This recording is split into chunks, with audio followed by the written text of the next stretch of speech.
All right, Shalom Lechem, Rabotai. Welcome to our Wednesday class. Yalkut Yosef.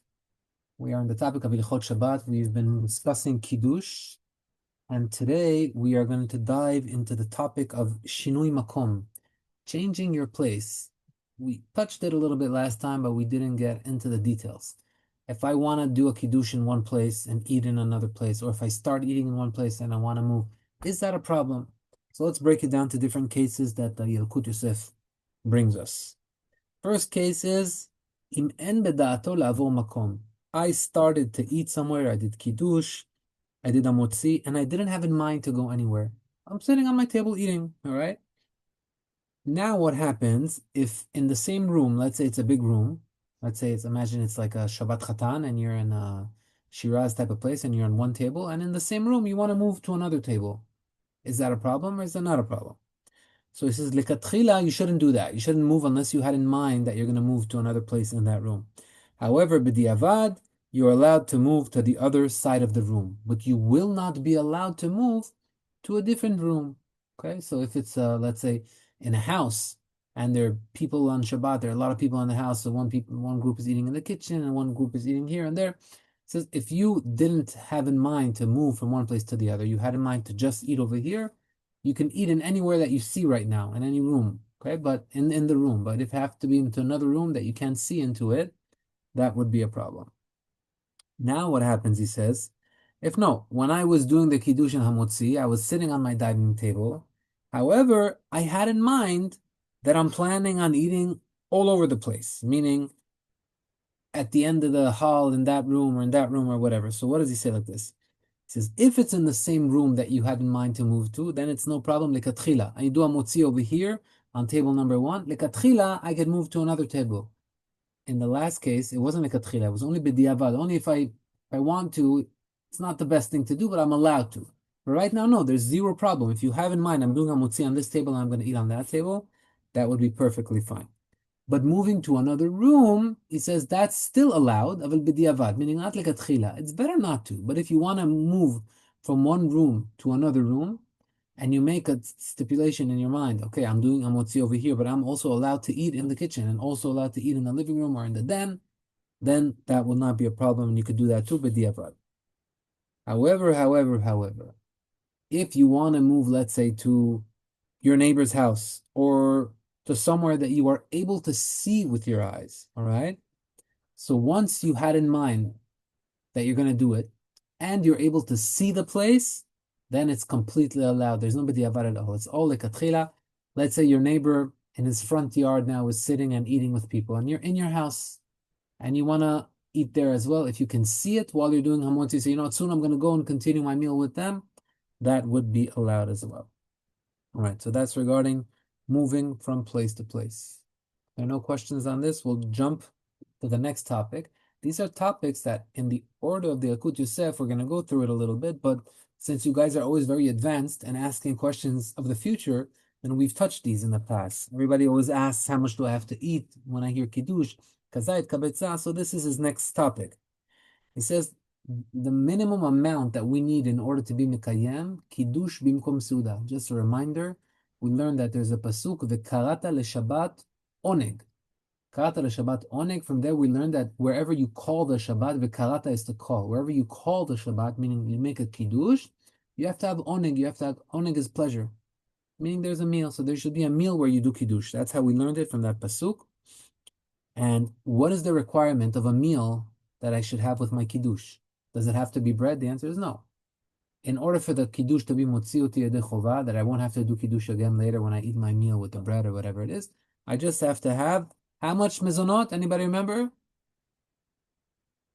Kazait, 1 ounce. 1 ounce of mezonot, right?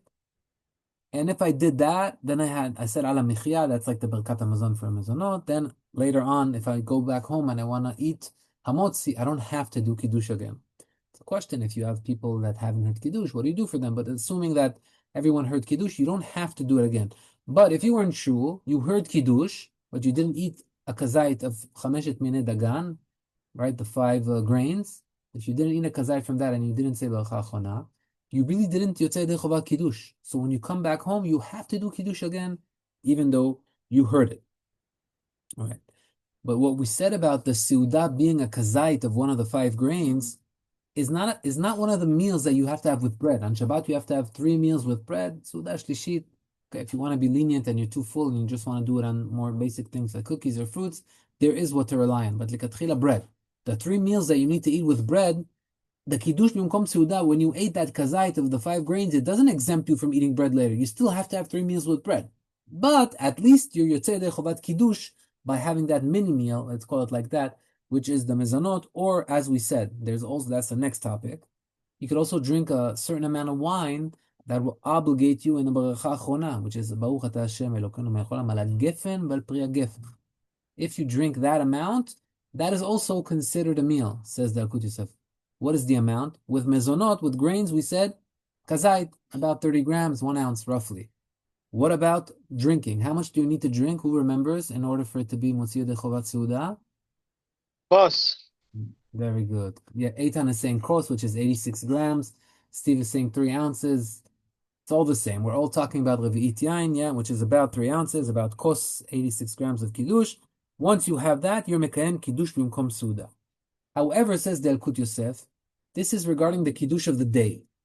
But he says, if at night, for some reason, you're going to do a kiddush, let's say after the tefillah, guys are together and they're doing a kiddush, and only later they're going to come home to do kiddush with hamotzi.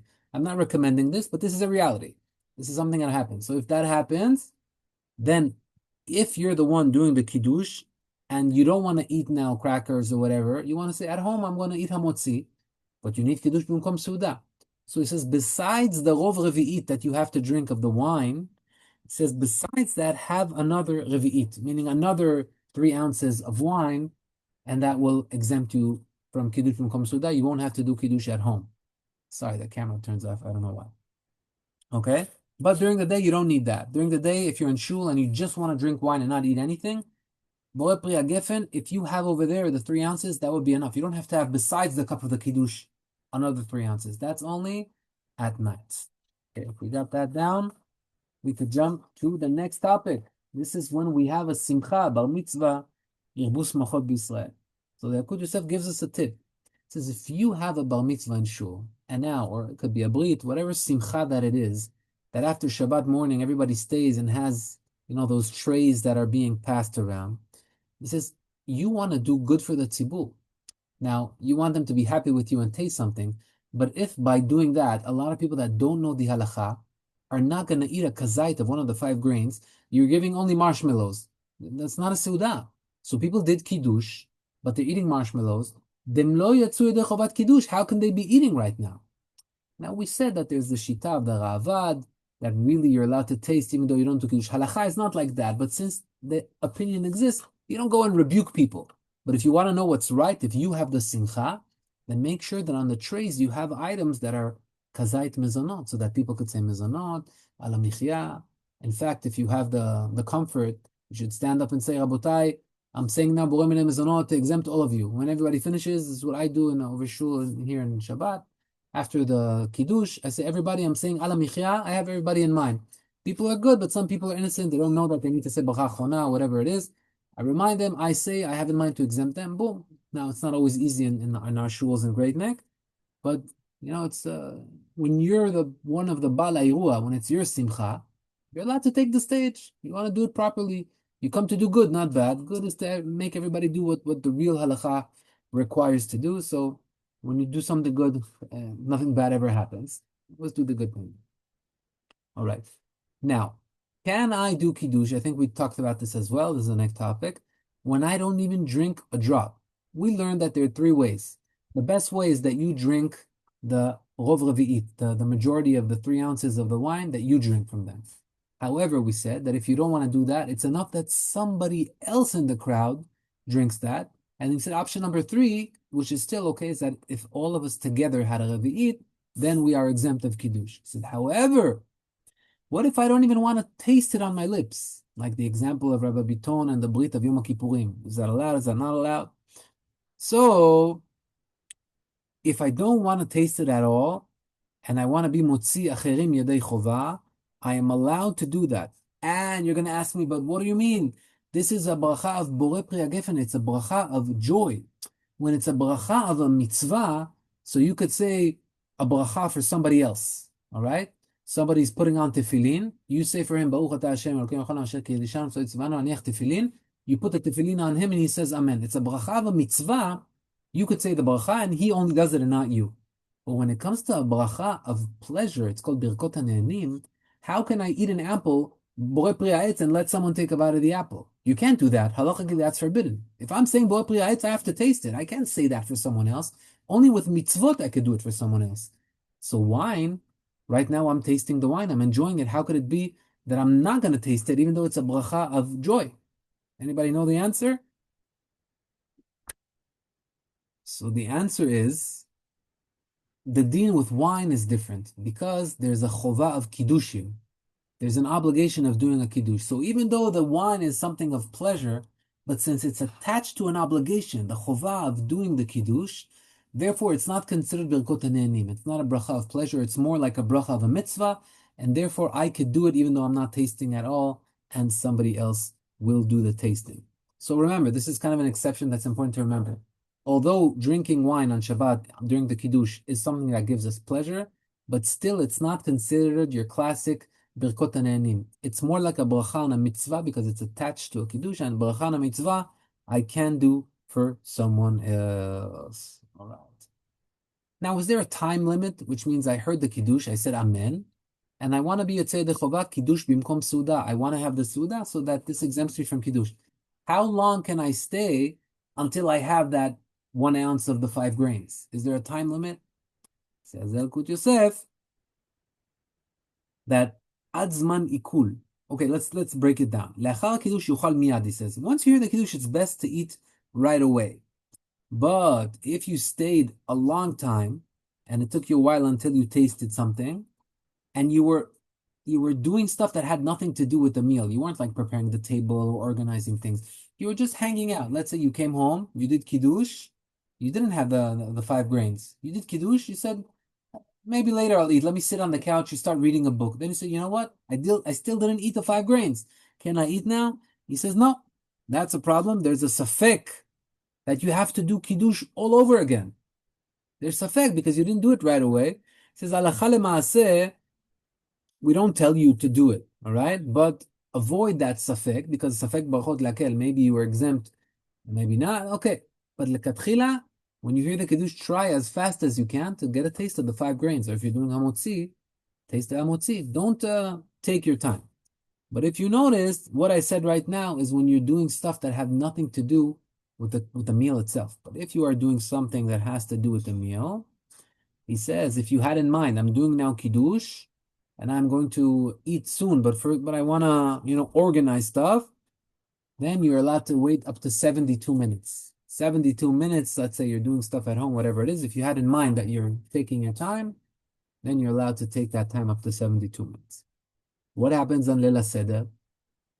You're going to tell me, hey, Leila Seder, we do Kiddush. If we're reading the Haggadah properly, we don't get to Hamotzi or to the meal or to the Mezonot within 72 minutes. Sometimes until everybody does a Lachman Yadei Chalu Avatana B'Mitzrayim, it could take an hour and a half to 2 hours until you start eating. But we did Kiddush. And the Kiddush, if it's not within 72 minutes, even if you had in mind, you're not exempt. You have to do Kiddush again. Says the Yalkut Yosef, all of that is when we're doing stuff that have nothing to do with the Kiddush. But since the mitzvah, the Haggadah Shel Pesach, is part of the meal, is part of the Kiddush, is part of the mitzvah, therefore it's considered like you didn't really wait because it's done towards the mitzvah. Wow, this camera is driving me crazy. Let's hope it stays on. Okay, now comes an interesting topic that happens every single Shabbat on the Shabbat table. We finish eating, and the question is, should we say Birkat HaMazon now, or shall we bring out the desserts? Now, on a regular day, if you have fruits at home, the right thing to do is not to say Birkat HaMazon. You bring the fruits. I'm not talking about cakes. Cakes, there's a safek. But fruits, everybody agrees that if you're eating a fruit after a meal, you can say Borei Pri Ha'etz on the orange and Borei Pri Adama on the melon. Even though you already said Hamotzi, Hamotzi poter hakol, Hamotzi should exempt everything. The answer is it doesn't exempt fruits. Fruits are not part of the meal. And therefore, I wanted to say fruits are a dessert. but the criteria is not a dessert. A candy is also agreed that it's she'akol niya bidvoro. Bring the candy, say she'akol. At the end, say berkat hamazon, and poter everything. Right? But on Shabbat, we have a special heter. On Shabbat, since we have a job that we're trying to get to 100 berachot, we are allowed, and it's harder. If you remember, during the week, it's much easier to get to 100 berachot every day. Why is it easier? We have 4 tefillot on Shabbat and only 3 on Yom Chol. So why is it harder to get to 100 on Shabbat? Because the Amidah is much shorter, as Steve is saying with his beautiful fingers. Each Amidah is 7 berachot instead of 18, 19 berachot that we have in Yom Chol. So we're behind, if you do the calculation, about 20 brachot on Shabbat. So Baruch Hashem, you have Birkat Hamazon, you have Netilat Yadayim, you're close, but you need a help. You need Besamim or something to try to get you, or have. So what we do on Shabbat is we say Birkat Hamazon, and then we say Ha'etz Adama, and then Borei Nefashot. So we gained another beracha. Another reason to do that would be because if you're also eating cakes like Borei Mine Mezonot, there's a big safek if you have to say Mezonot on a cake during a meal or not. Some say, of course you say mezonot on it, because it's not part of the meal, it's a dessert. Anything that's not part of the meal, it's considered dessert, you say borei mine mezonot. Another opinion would tell you, no. Mezonot, when I said hamotzi lechem min haaretz, it already included all the items of bread. Mezonot looks like bread. It's the same family. It shouldn't get a bracha. This is a machloket. To avoid that machloket, I would be allowed to say first birkat hamazon, and then say mezonot, and then say ala michya, even b'yom chol. Even on a secular day, because we don't know if we need to say a bracha. There's a machlok. It's not that we don't know. There were different opinions, and because we want to be tzedek of all the opinions, we're allowed to do that. But regarding fruits, where we have no question, and everybody agrees that you have to say etz adama even if you're in the meal, therefore, on Shabbat, you're still allowed to say Birkat Hamazon, and then bring a etz adama, and later on say Borei Nefashot, just so you can get to 100 berachot. By the way, a lot of Masharis have this custom, and some Moroccans have this custom as well, that between the Kiddush and the Hamotzi, they bring out Ha'etz, Adama, and She'akol. I don't know, anybody have this custom here? I remember, Alema Shalom, my grandparents as kids. Before we did Hamotzi, my grandmother would take out pieces of fish for us, and say She'akol Niya Bidvoro. Now, why do Rabbanim don't recommend that or don't love that? Because you're allowed to really say those berachot to gain more berachot, but if you're going to eat more than a shiur of a kazait, more than 1 ounce, you obligated yourself to already say borei nefashot, beracha achona. So there's a question whether you have to say beracha achona, and then hamotzi, and then birkat hamazon or not. So we don't want to put ourselves in that question. So if you are going to say more berachot, which is allowed to, like ha'etz, adama, or she'akol, make sure that you do it without eating altogether more than 1 ounce. Because if you did that, then you put yourself in a safek whether you have to say beracha achona on these 3 items before you even say the hamotzi. The best thing to do is not to do that. But if someone does it, of course, they have what to rely on, and there's logic behind it, as we just explained. Okay.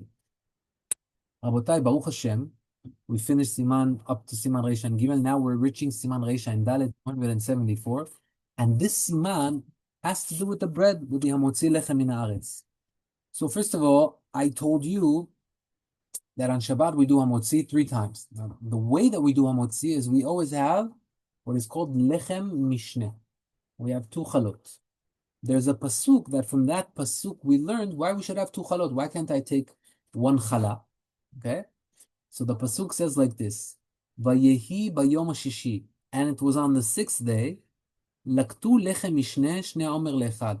Everybody took lechem mishneh, a second, let's call it piece of man. I'm reminding you, the man would fall on the floor with a layer of dew on top and on the bottom, and it would be waiting for them. They would leave their tents, and they would take every day 1 meal, and that would be for the meal of the day. Tomorrow morning again.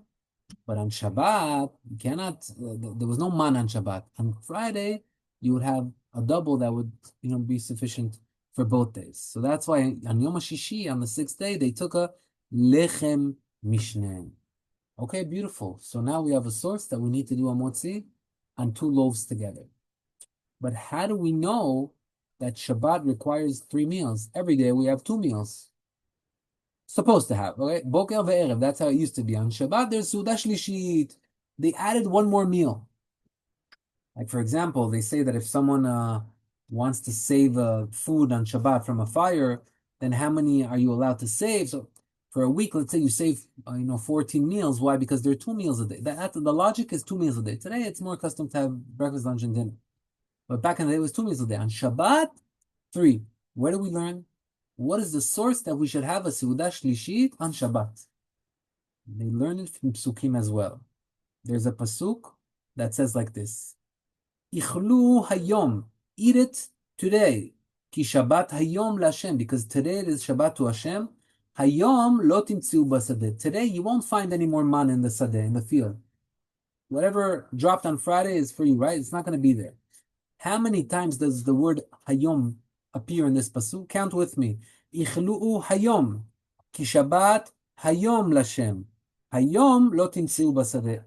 The pasuk that talks about man not falling on the ground on Shabbat has 3 times hayom, today, today, today. Chachamim learned that against every time it says hayom, every time it says today, there should be 1 meal. So if someone asks you, why do we need Seudah Shlishit on Shabbat? What's the source? Say, there's a pasuk that talks about the man, and the pasuk, the word hayom, today, appears 3 times. Chachamim learned that for every today that it says, you need 1 meal. And therefore, we got the 3 meals. There's also a custom to have Seudah Revi'it, meal on Motzei Shabbat. But Seudah Revi'it, there's no requirement, there's no obligation to eat bread. If you do it, it's good. According to Kabbalah, it's very important. But according to the Peshat, the simple interpretation, even if you eat a fruit for Seudah Revi'it, you're Yotzei D'Chovah. Seudah Shlishit, you need to eat bread. It's true that there are opinions that it's enough to eat mezonot, but the Shulchan Aruch clearly writes, you need to eat bread. If you can't, if you're too full, if it's too hard for you, then he lowers the level. Okay, so eat mezonot, or meat, or fruits, okay? Rabbi Ben Chaim, by the way, in his minyan, they don't go out to Seudah Shlishit. At least most people stay, and he gives them a shiur. They asked him, well, instead of a shiur Torah, there's a mitzvah to eat Seudah Shlishit. Why doesn't everybody go out? And his theory is, and of course he has the shoulders to have this theory, is that the crowd over here, once a week I have an opportunity to teach them Torah. Seudah Shlishit, now I have half an hour. If I tell them go eat Seudah Shlishit, so they eat more, but what's going to be with them? You need to keep them on a flame. They need Torah. So my Seudah Shlishit is learning Torah. Probably he himself eats something at home, whatever it is, but I'm just saying. There's what to rely on if Rabbi Chaim says that as well. There's an opinion that says that Divrei Torah can also become like a Seudah Shlishit. But if you're able, have a Seudah Shlishit on bread. Why? Because Yichlu hayom, ki Shabbat hayom laHashem, hayom lo timtzu basadeh. 3 times hayom, you should have 3 breads, 3 meals with bread. All right, now, where did we learn that when we say hamotzi, we have to hold up the bread? Hamotzi lechem min haaretz. Why can't I just leave it on the counter, put my hands on it? Hamotzi lechem min haaretz. Why do I have to lift it above the surface? If I'm holding a cup of coffee, I can hold it in my hand while it's laying on the counter and say shakol yam. Why with bread do I have to lift it? Again, from this pasuk, the pasuk regarding these mitzvah of the bread of the man, it says liktu. Liktu means to pull out. And that action of lifting, of pulling out the man, was also an action of lifting. So everything that we're doing here is against the man that would come down on Friday, and you lifted it up. So against that, we lift as well. Big machloket. What is the loaf of bread or the challah that I need to chop? I'm holding one in my right hand, and I'm holding one in my left hand. But one is above the other. Who should I hold above? Who should I hold under? Let me give you a little bit of different opinions that we have over here. There's a rabbi called the Kolbo.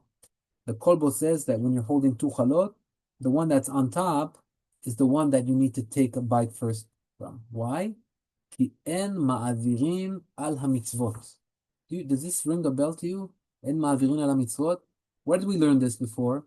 Anybody remember this? When we learned about tefillin and talit. When I have a bag of tefillin and talit, first of all, I'm supposed to take out my talit, put it on, and then tefillin. And then we said, what happens if by mistake I touch the tefillin first? Do I put them back and wear the talit, or do I put on tefillin?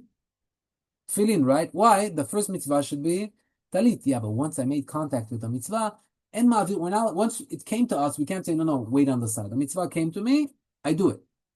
And therefore, he says, en ma'avirin al mitzvot with the chalot. The one on top is the one that's closer to you, closer to your mouth. So that's the one that you should eat from. That's what the Kolbo says. All right.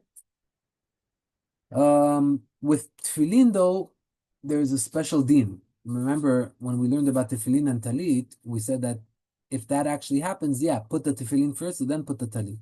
But we learned that when it comes to tefillin shel yad and tefillin shel rosh, I'm supposed to first put on the hand and then put the tefillin shel rosh. What happens if by mistake I touched the tefillin shel rosh first? Do I put the rosh first? In this case, no. But we said, mitzvot. You touch the rosh, first push the rosh. No. That's an exemption because there's a specific pasuk that says the order of putting on tefillin. What's the order? Vaya lecha leot al yadecha ultutafot ben enecha. All right? Zikaron ben enecha. So, yadecha enecha, there's a pasuk that explicitly says, first hand, then hand. And when there's a pasuk, you're allowed to be ma'avir ala mitzvot because you have to keep the order of the pasuk. All right? But the kolbo, the same opinion that says that we need to break from the first loaf that is on top, he says, but I've seen in books of Kabbalah that actually you need to break the bottom loaf. And also the Shulchan Aruch holds that you need to break the bottom loaf. Oh, so what's the halacha? You're saying take the old one, but I saw that they say break the bottom. So what do we do over here? So soon I'll tell you how I got suggested by a friend of mine a solution that I still do until today. His name is Yaron Levin. I think it's a very good idea. I'll recommend it to you as well. So there's a machloket, probably between the Mekubalim, the Shitat Ari, and the other Mekubalim, and it's not so clear. And therefore, you don't know if you should use the bottom one, you should use the top one. So what I recommend is when you're holding both of them, this is what I got suggested. So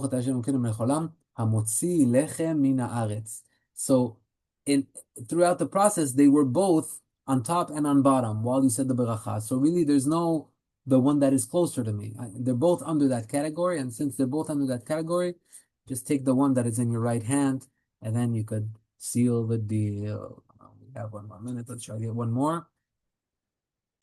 So Lefi Maran, the Shulchan Aruch says that you should place it on the table and slice it.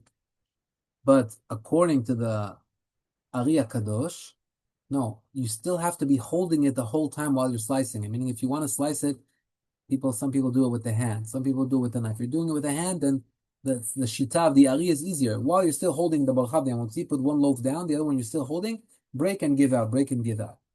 But even if you want to cut it, don't let go of one of the chalot. The one that you're about to slice, it should always be in your hand. Don't just place it and then, cut from on top. Don't let go. It's good that I'm reminding myself this halacha as well. Sometimes it's easier to let go of the challah.